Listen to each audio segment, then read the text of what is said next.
Welcome to the Driven Introvert podcast. In today's episode, we're doing something unique, different. For the 1 year anniversary of the Driven Introvert podcast, you probably already know Remy Roy, the host of the show. We're going to be flipping that around today, and I will be interviewing Remy Roy. Yeah, I'll hand it over to her for her to say a little bit of what she needs to say. Hi, friend. I'm still on hiatus, taking a break. Well, I'm supposed to be, but it doesn't feel like one. Anyways, this bonus episode is really special because it's my 1 year anniversary of the show. Can you believe it? And I have a special person with me whom you already heard, and we sound like an old married couple, and I love it for us. Thank you for being here, and let's get into it. Yeah, I'm sure you guys were probably surprised to hear a male deep voice on the podcast. And so it is 1 year anniversary of the show. So Elias has some questions for me, and let's see how this goes. All right. I guess the first question that I have, why did you decide to call it the Driven Introvert podcast? Why that name? Why that name? For those who really know me well, you know that in my past life, I had a podcast that was about, how many years ago? I don't know math, 2016. The title of that podcast was Follow Your Feet. And while I really liked what I called it, I don't know that it made sense to anyone else. So when I started this podcast, I wanted to be really clear who I was talking to. I wanted to really connect with the people that I envisioned would listen. And because I'm an introvert and I'm very, I always want to talk about purpose, about following your dreams and achieving your goals and not letting anything hold you back, especially like personality or the fact that you are not very bold or confident or out there or extroverted and all of that. So I thought it was a very clear title for the podcast, and that's why I chose it. You don't like it? I actually do. Okay. I think kind of represents everything you have kind of tried to do over the years and how you've grown over the years from being that, shy, introverted girl I met like almost 20 years ago. Oh my God, don't date me, please. I did. I married her. I'm just 15 years old right now. Okay. To who you are now. It's really been remarkable to kind of see, the growth and the change, and of course the spectrum of being that introverted person yourself to this version of the introverted Remy. So I have a couple of questions that, are kind of personal, that I'd like the listeners to kind of get to know another side of Remy a little bit. So the first one is, what's your morning routine like? Oh, wow. What a question. What is my morning routine like? I wake up at, depending on the day, I might wake up around 6:30-ish. On days when you, my wonderful husband, are working and you have to go out so I can take care of our son. But on days when you are not going into the office and you're working from home, I get to sleep in. I get to sleep in as much as I want, at least up until like 7:30, sometimes 8, depending on what happens with our son in the morning. So my morning routine is pretty much, I don't know if I should say non-existent, because I just wake up. I say very quick prayer. My main prayer time is at night. So I say very quick prayer and I just try to, take a shower, brush my teeth, and get ready to take care of our toddler. And that's pretty much it. So on days when he's not going to daycare, my time is pretty set. I just play around and read books and talk about dinosaurs and fill his cup with juice and his plate with food. And that's pretty much it. Yeah, so that's kind of like my morning routine. It's very straightforward. I just wake up, say a quick prayer, take a bath, and get ready to be a toddler chauffeur all day. Right. I didn't. Well, then let me say I didn't know. I kind of guessed that someone gets to sleeping while I go out early. Um, I'll try to do that as well, maybe on the weekend and just sleep in. I think it's just hard for me to sleep in. I think you got it wrong. I sleep in on days when you are working from home, right? So I don't have to get up at 6:30 when the little one gets up. So that's when I get to sleep in. And it's actually a compliment to you to say thank you for letting me sleep in and just taking care of, morning routine for him and just bathing him and feeding him until I'm up. So thank you for that. You're welcome. So, what's the one thing that most people out there don't know about you or you haven't shared on this podcast? Oh, wow. I don't know what people don't know about me. Gosh, I think I've shared a lot of things, a lot of embarrassing stuff too, as far as I'm concerned. But the thing I would have talked about would be our fertility journey. But I have mentioned a little bit about it on the podcast.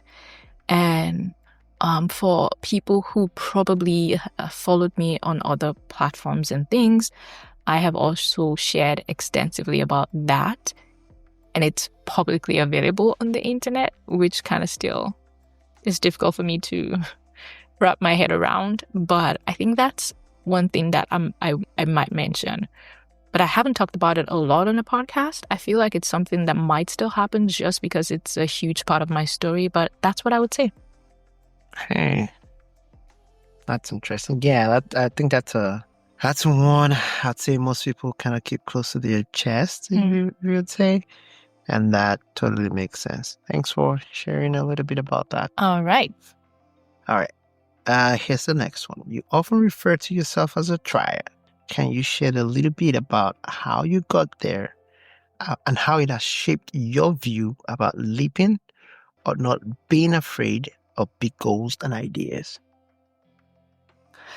Yeah, I do refer to myself as a trier. And I don't know that I can talk about the process in a very linear or concrete way, because it was just me growing into myself, I think. And it happened over a long period of time. It's not something that just happened that I can say consciously, this is when and how it happened. But I know that I have always had a lot of ideas. I'm a dreamer. I'm not a very practical person when it comes to goals and ideas. I will just think of something, and I feel like you kind of balance me out in that sense, because you ask very hard questions that make me think, and instead of just jumping into like an idea, you ask the questions that make me pause and think, which is a good counterbalance, I think. But in terms of how I grew into that, I think it's just over time. And the more I experienced also a lot of disappointment and things not working out, I realized that it's just kind of like, how many shots do you take and which one will actually hit the mark?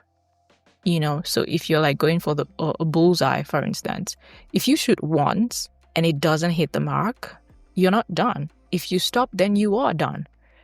So the idea of being a trier is the more you shoot, the more chances you give yourself for actually hitting the mark. Okay. So you have to keep trying, you have to keep shooting. And then, once in a while you hit the mark. So that's the way I think about it. And I really can't say that it's a conscious growth. Obviously, it happened and I grew into not being afraid to try things out. But it's just a matter of time and experience and disappointments kind of teach you how to approach life and navigate life in that way. I like the way you said, just keep shooting and keep trying and you hit the mark, because you reminded me of Steph. And I know you're a huge fan of Steph. Steph Curry? Yes. I don't know that I'm a huge fan because I don't really know anything about basketball, but I like him. Yeah, that's what I mean by being a fan. Not like maybe I used the wrong. Well, it's still makes a sense. fan of It makes Steph sense. Curry. Yes, just that you're not a fan of him because of basketball. You're a fan of his personality. Yes, that makes sense. Yeah.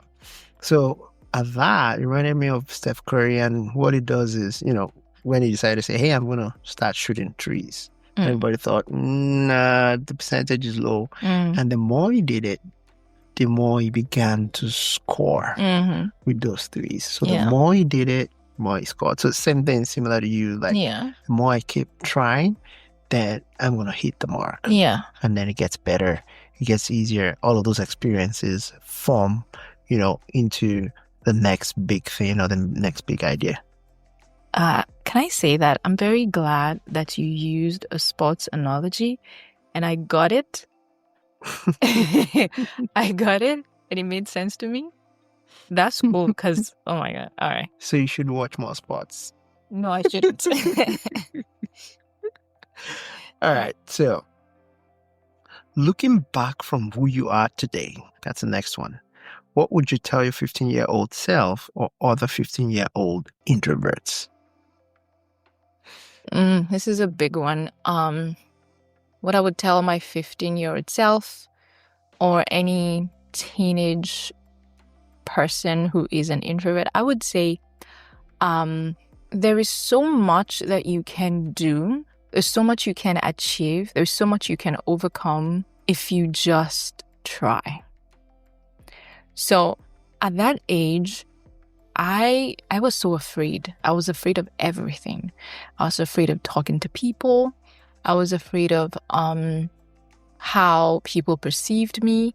I was afraid of failing. I was a good student, but I was always afraid of failing. I felt like I had to hold up a certain reputation of being smart and all of that, And it made me kind of like just used to my comfort zone and not wanting to step out and do something new.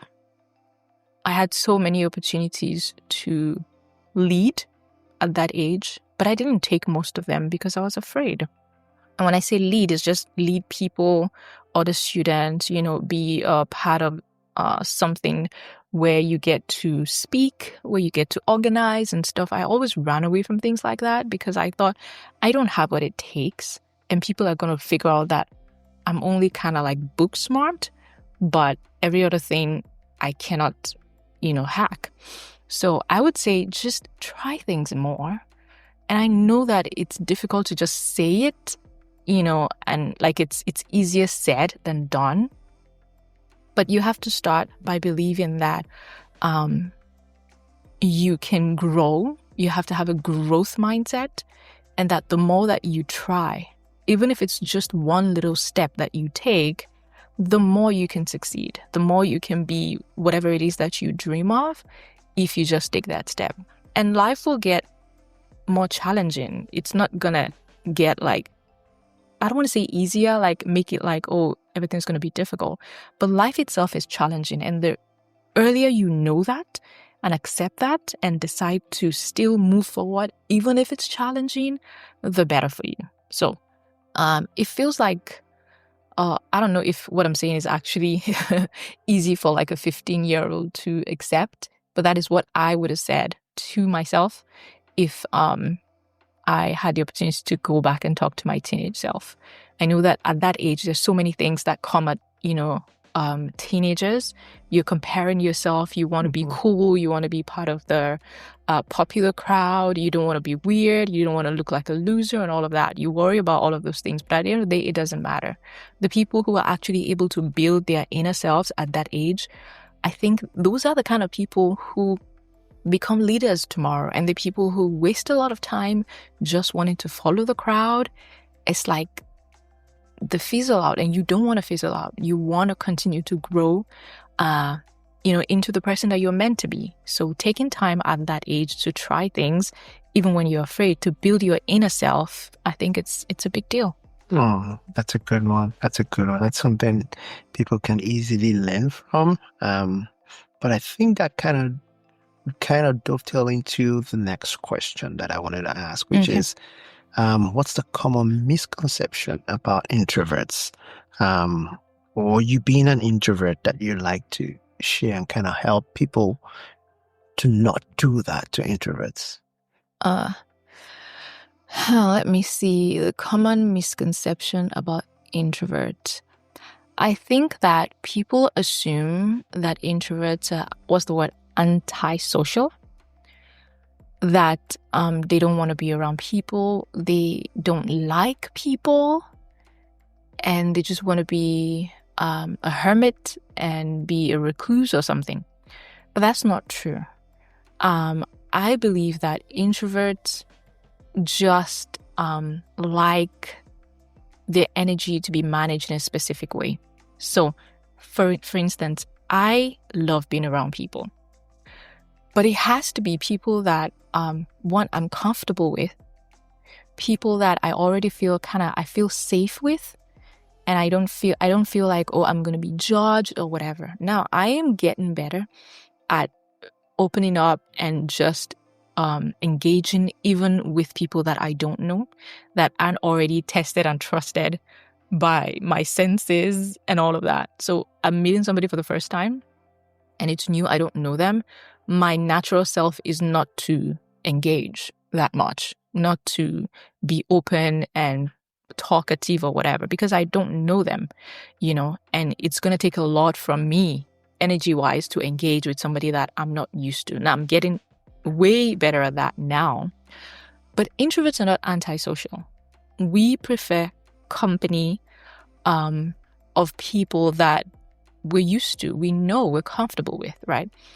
And there's so many misconceptions. Part of it is also the fact that we don't like to spend time with people. But the truth is, introverts don't mind spending time, like I said, with people they know or people they're comfortable with, or in situations that feel safe. But after we have spent time, just understand that we need time to recharge. So give us about 5 to 7 business days and then we can recharge. I'm just kidding, but every introvert needs some amount of time, and it will vary depending on the person to just recharge. And that recharging, usually we want to do it alone. We want to do it with minimal stimulation, minimal like noise and activity and all of that. So I guess there's so many other misconceptions. Part of it is that every introvert is shy. That's not true. I happen to be an introvert that was very shy, but not every introvert is shy. So there are so many other myths, but I think the main one is that introverts are antisocial. No, we are not. We just prefer to engage in very specific and intentional ways. And I've talked about this on the podcast. Sometimes the way that we are naturally wired may not be the best if we're wanting to do certain things, right? Which is why I think it's important for introverts to really evaluate our lives, our personalities, how we're showing up, the things we want to do. Is our personality holding us back? If it is, then we need to kind of talk about that and fix that and figure out a way to grow despite that. But introverts are not antisocial, please, right? We may not want to engage all the time and in every situation. We're just very intentional about how we do it. Thanks for letting us know. You are an introvert also. Antisocial. Yes, you are an introvert too. I hope you know that. I am antisocial. That's not true. Just so that you all know.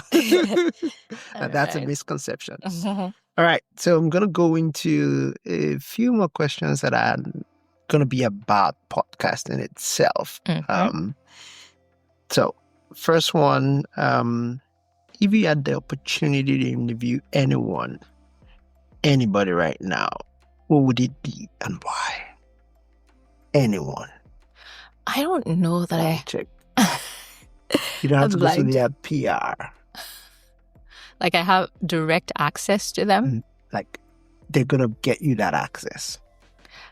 To be honest with you, I don't know that I have a quick answer to this question, right? I do know that there are two people on my mind right now that I really want to interview. And I don't know if I should jinx it by saying their names. I don't know. Okay. Say. All right. So the two people I really want to interview right now, number one is Amy Dockery. Okay. She's our pastor at Covenant Church, Carrollton. I want to interview her on the podcast.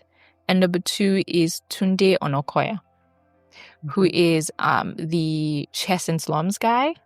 I really want to interview those two people. I know for sure that Pastor Amy Dockery is an introvert. I have an inkling that Tunde Onokoya is an introvert. I am not sure about that, but I have an inkling. And even if he's not an introvert, I still want to interview him.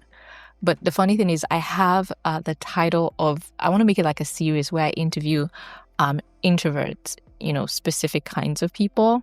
And I have like the title kind of series in my mind. And I'm thinking of calling it Inside the Introvert Mind of. So if Pastor Amy would come to the show, I would call it Inside the Introvert Mind of Amy Dockery, something like that. But I really want to interview these people because I think they're interesting people. And I have kind of like been privy to their stories and what they've had to overcome and the kind of drive that they have to actually pursue the things that they are doing. So I guess that would be my answer to that question. So where do I fall on that list? On what list? People I want to interview? Yes, I'm interviewing you right now. You can start your own podcast, bros. I guess you're cutting that out. So I would have assumed that most people would kind of pick somebody like Oprah, but sounds like you're not really going for the big guns right now. Is that the introvert self speaking? No, I promise it's not the introvert self. I don't know. I'm very specific about the things that I want. And that's not to say I would never want to interview somebody like Oprah. That would be amazing. It would be an amazing opportunity. But I'm just very specific about the things that I want. And right now, that's where my mind is. Okay. All right. On to the next one. What does this 1 year milestone mean to you personally? 1 year of podcasting. I think I cannot, to be honest, all glory to God. I cannot take any, the word is eluding me right now. Glory is the only thing that comes to mind. All glory to God. I cannot take any of it. I'm thankful, but I think it's a testament to the fact that we really can do so much if we put our minds to it. When my first podcast, I was just running on pure adrenaline when I started because I was so excited about it, but I could not sustain it because I was just discouraged when it wasn't working and people weren't listening. But the truth is, I didn't know what I needed to know to make the podcast successful at that time. And I needed to grow and learn other things, just experience more in life.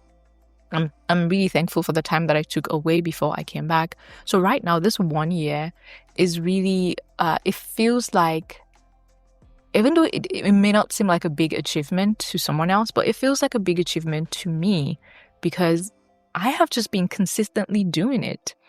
Even when the numbers are low, because, it's not even like 1,000 people are listening to this podcast right now, but I'm just thankful for the staying power, the fact that I'm able to stick to it and really in it for the long haul, because I know what is possible with a platform like this. And I really want to, which is why I talk about it, I really want other people to know what is possible with a platform like this. I think we're experiencing a shift in the digital space right now. And it feels like, everybody's podcasting, but not everyone is doing it. So I just know that there's a lot of possibility here, and I want to continue to grow here with this podcast, and I haven't been able to do it for 1 year, at a stretch. It feels like a really good accomplishment, and I'm really thankful for that. So that's coming from the podcaster extraordinaire. I don't know about that. All right, I've got 2 more questions and we'll be done. What has been the most rewarding aspect of your journey so far doing this podcast? And I think you kind of answered that in the last question. Yeah, I have another answer for that. All right, let's go for it. Yeah, so one of the most rewarding things about it, to be honest with you, is knowing that it's helping someone. All right? When people leave a review or email me about something that I shared and how it impacted them, or when I meet people who have listened to the podcast or who listen to it and tell me, this is amazing, this really spoke to me. I think that's just one of the rewarding aspects of it, to know that something that is essentially right now a labor of love for me, that I'm able to just sit down and create something out of my mind, and somebody finds it helpful enough to tell me about it.